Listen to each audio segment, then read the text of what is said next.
So let's talk about a few of the more controversial changes from Games Workshop's latest balance update. What are a few of the less popular changes, and what could have been done differently?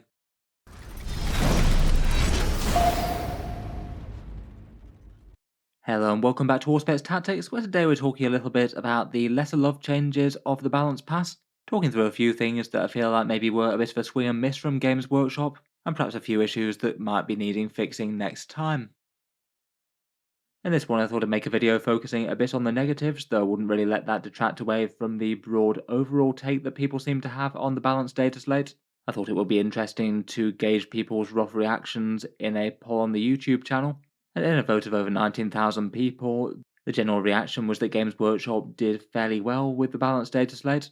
69% of people thought they either did well or very well, which is nice, and only 9% of people think that they either did fairly badly or very badly, with a fair few in between. Broadly speaking, the take is that 40K's largely moved in the right direction after this update, and it was quite nice to see a few factions get a pretty major overhaul where they needed it, and mech and Tyranids in particular, and it feels like broadly quite a lot of armies moved in the right direction in terms of overall balance wise, not that 40K was in a particularly unbalanced state before, at least relative to its history. As always though, things can always be better, and some of the changes felt like fairly odd ones, or maybe things that were fixed but not in the best way in the world. So I thought in this one we could talk through a few of the areas that seem to have been less well received, and why I think that that's the case. First up, and perhaps one of the main talking points about the entire rules update, was that the rules delivery does feel like a bit of a confusing mess. I'm not sure it's significantly worse than what's been going on so far in 10th edition, though it does feel like the overall thing has maybe gained a bit of a level of complexity above that. And for all its flaws, I'd still rate this system as far superior to Games Workshop's previous way of doing balance patches and things, which was to make you buy paper chapter approved books, which had been written like 6 months ago and tended to be very out of date, often causing as much harm as they did good from a balance kind of perspective. I must admit, even as someone who spends a lot of time doing 40k rules, a couple of times I did get tripped up as to where things were located. For example, for the core rules of the game, they still have their original 10th edition launch core document. They seem to want to keep that exactly the same, so it's the same as the imprint versions, and then just add updates via extra documents now. Then a whole bunch of changes to that come in the core rules updates and FAQs. That document now having gained basically 3 different sections, though, the first one being actual errata to the core rules, and then a bunch of FAQs, a few of which are pretty relevant, but many aren't super high impact, and then a big section of designers' commentary, which in that I feel like it does make at least a few changes to the core rules that aren't written in the main text, and it might mean that a rule has an update in any one of those sections. Then on top of that, at the top of the balanced data slate, technically it's more faction-specific stuff, but it still feels like it's maybe a bit more of a core change if it's applying to the game as a whole. Things like the change to captain and free stratagems and things, and then even on top of all that, you've got a few things from the tournament pack as well. You need the actual Pariah Nexus cards to play the game, but then the tournament pack makes changes to those, both in terms of errata to the cards, and also the updated version of the pivot rules that I'll get onto. So arguably for core rules using missions, you're still using around about 5 different documents right now. Maybe not as problematic as they could be, given that they're digital updates, but still a bit confusing if you're not super switched on with where Games Workshop keeps all their rules and things. The faction rules themselves maybe feel a little bit better. Most of the indexes are digitally updated, and the codexes get their core book plus their errata document as per standard. It still maybe does feel a bit weird though that you still have a codex, an errata document, and then also the balanced data slate as well. So it means that some rules from your codex could change in the balanced data slate, and some could change in the errata. Plus the bits at the top of the data slate where you have changes to, say, like captain free stratagems and things like that. Again, that could be another source of a change that isn't clearly under your faction header. And then one thing that wrong-footed me was the errata to the index cards, where Games Workshop seem to have slipped in a few sneaky FAQs to that. Things like Kazakin and the double order things, and they don't seem to be highlighted as new changes or anything.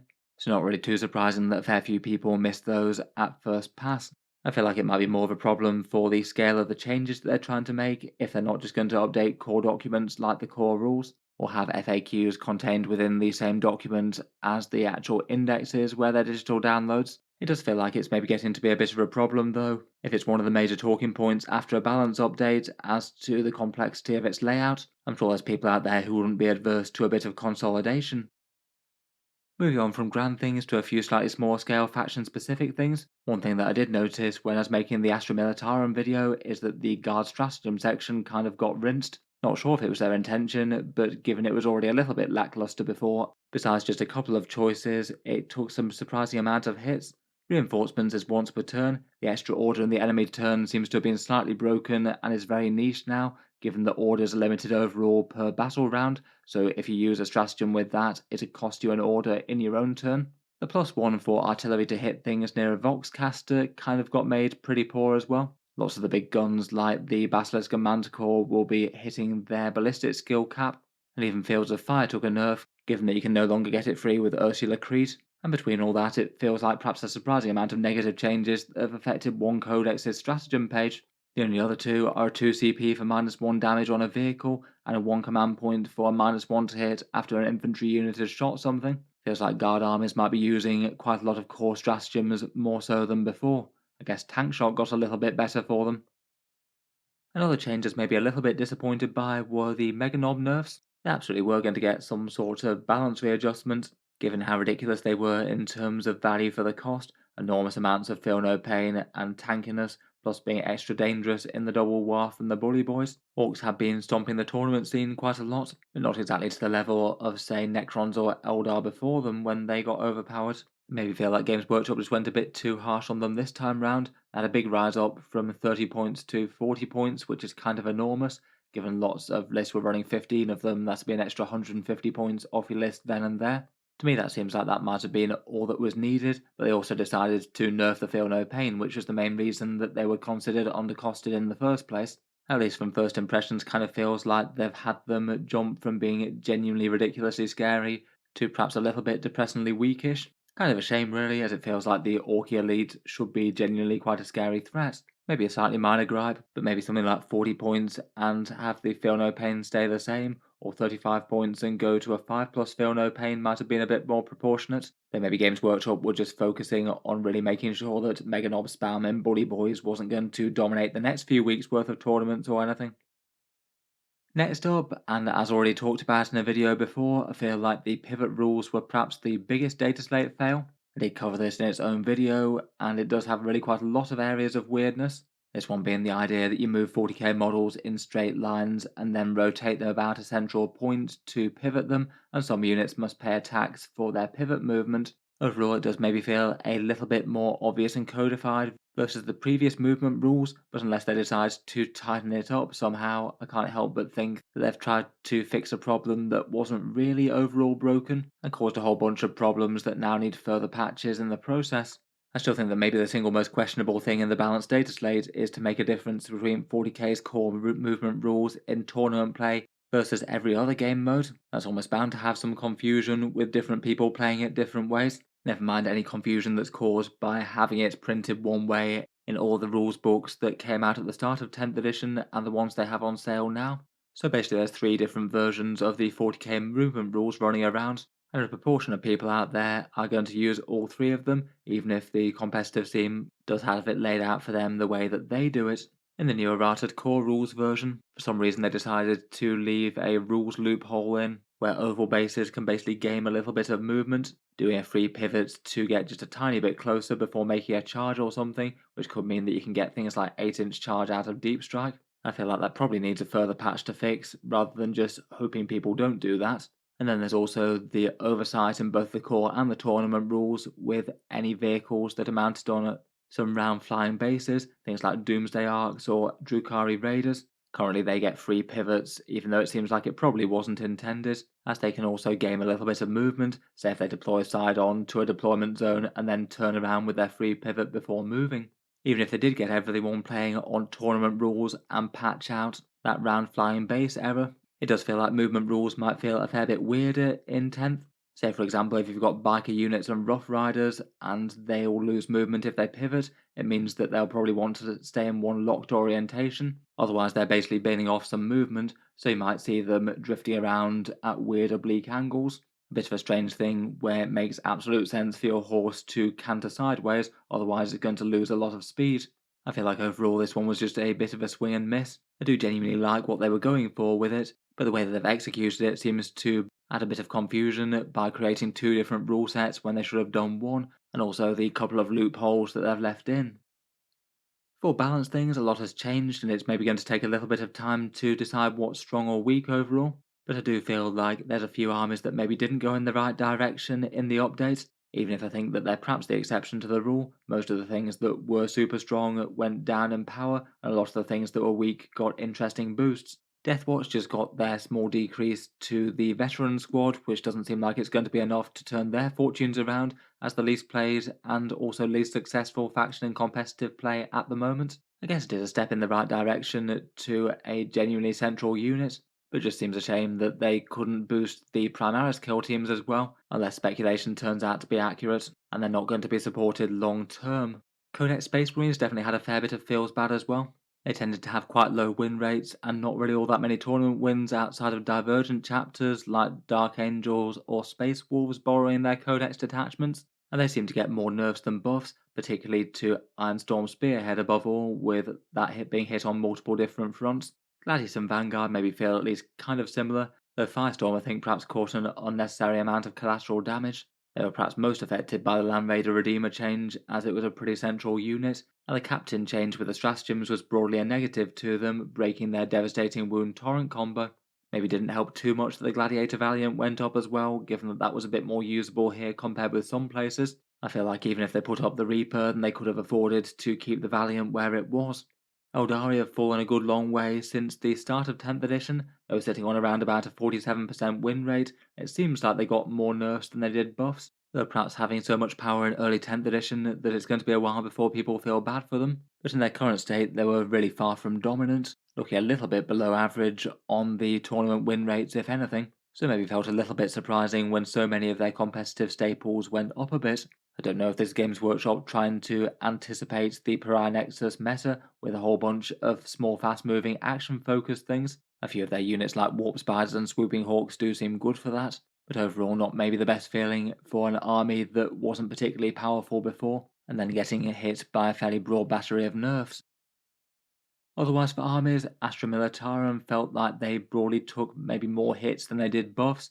Things like Rogal Dawns and tanks did get a little bit better, but having their artillery section quite so brutally hit is going to be a major blow to them, given how often that was used in competitive, and reinforcements was also quite a big source of strength that's now only once per game. They do have a fairly big index with a fair few competitive options, and I suspect they're probably not going to fall too far from this, but at the same time it feels like they're unlikely to move anywhere from their sort of 45% win rate that they've had most of the edition.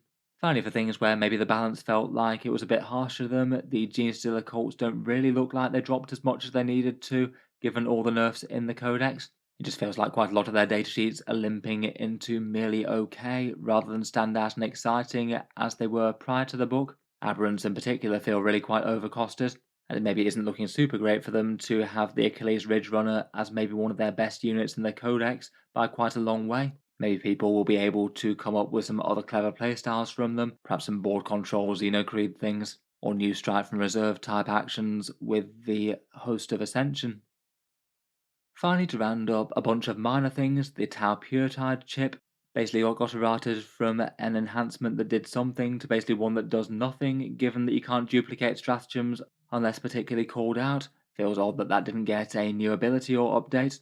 Warp Talons, I'm not sure if they went in the right direction with them. They were certainly overpowered jumping on and off the board, and every single tournament list seemed to be running them, but now they look like they've put them in a place where, unless you are abusing them with rapid ingress and picking off a unit and then never getting shot back, then you probably can't really justify the points cost. The rules are certainly interesting and powerful, but maybe feels like they're functioning in a very different way to most units still.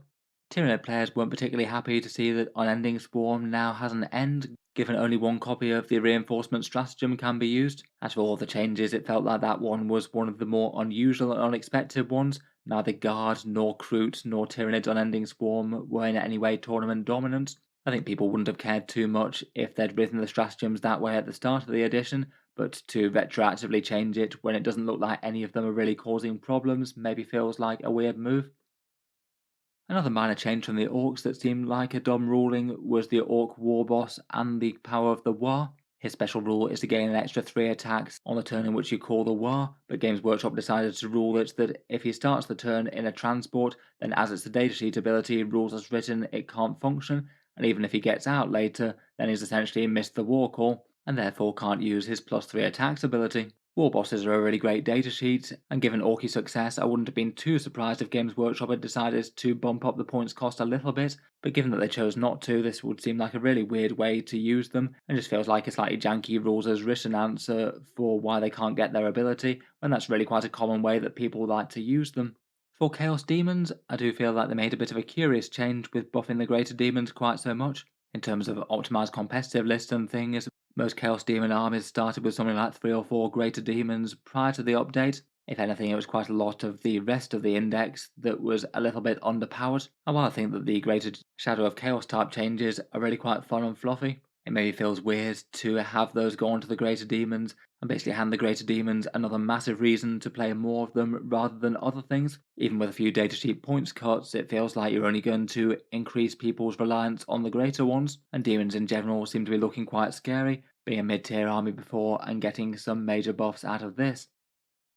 For the Necrons, I think it was maybe a bit disappointing not to see a few unit buffs as well as the nerfs that they got. They were doing pretty well pre-Dataslate, so it's not really too surprising they didn't go crazy with the buffs. They're still just really quite obviously rarely played in any sort of optimized list. Warriors still feel like they need something, and Triarch Praetorians I think would be really quite another nice unit to target. I've not seen anyone running those in competitive since the Codex. There's plenty of other ones that are rarely picked as well. Maybe Trazen the Infinite and the Triarch Stalker could be another couple of examples. Finally, I'm still maybe a little bit suspect as to the indirect fire change. I do completely get the idea of Games Workshop wanting to keep indirect barrage fire as really quite a niche part of Warhammer 40k. Whenever it gets too strong, it often gets spammed and can affect any army that kind of needs to be able to hide a bit. Maybe the challenge being to price it at a premium to the extent where armies might be tempted to take a tiny bit of it, but not go too mad and not have it be a good idea to spam indirect fire, and maybe have that more as something that you can do but doesn't really make too much sense if you want to optimize an army. I did just find the further bolt-on nerf to indirect fire to be a bit of an unusual one though. They basically said that if you're firing indirect, then your weapons can only ever hit on a 4+, even if you've got lots of other rules that make them better. And overall that just seemed like a bit of an odd add-on nerf to me, and something that makes really quite a lot of index and codex options kind of pointless. Perhaps the biggest losers were things like the Death Guard Lord of Virulence, where there isn't as much point in taking him along anymore given that the hit buff doesn't really do much, or the fairly big amount of guard synergies, things like Sentinels and Orders and that Voxcaster stratagem for +1 to hit. Maybe their thinking was that just whenever they allow artillery units to get synergy like that, then they tend to cause problems, and this is their way of basically removing those from the game in a soft sort of way until codexes drop. But in the short term, it does feel like a bit of a feels bad, really. I still think I might have been a bit more tempted just to increase the cost on artillery. If it is still spammed to the point where it's a bit more borderline to people, I feel like there's always going to be a points cost where that's the case. And I don't really think that the 4+ to hit cap necessarily solves anything like that, just like the rest of the bolt-on rules like the -1 to hit and granting the enemy cover. You could still write an artillery weapon that was absolutely broken with all those rules. What actually matters is the damage output per point, and if you make the points too low for any indirect fire weapon, then that's still going to be a problem. In any case though, there were just a few gripes with the balanced data slate. I still wouldn't want to take away from the fact that most people have found this to be a pretty good update. Quite a few fun and sensible rules boosts to certain factions which were nice to see, and mostly things going in the right direction in one way or another, and a few core rules changes to the game that do genuinely add interest. As in terms of actual rules fails, it's still the pivot rules that seem like the biggest error. Feels like Games Workshop are going to need to do something about that in some sort of errata. I guess we'll wait and see for that one though. In any case, let me know your thoughts down in the comments below. What were the things that you most liked about the data slate, and what things do you think that they could have done better? If you've enjoyed the video, then feel free to subscribe to Auspex Tactics, or certainly keep the regular 40k videos coming. I do tend to post new ones just about every day. Finally, if you have been enjoying all the videos on the channel, I would just like to mention that Auspex Tactics does have a Patreon page as well, and you can find that linked in the video description if you'd like to help support and keep this coming. Channel patrons do get a fair few advantages, seeing certain videos early, regular votes to see what sort of things come next on the channel, an automatic entry into the regular prize giveaways with a chance to win some big model kits each month. If any of that sounds good to you, or you'd just like to help support, the link is down in the video description. In any case, a massive thank you for listening, and I'll hope to see you guys next time.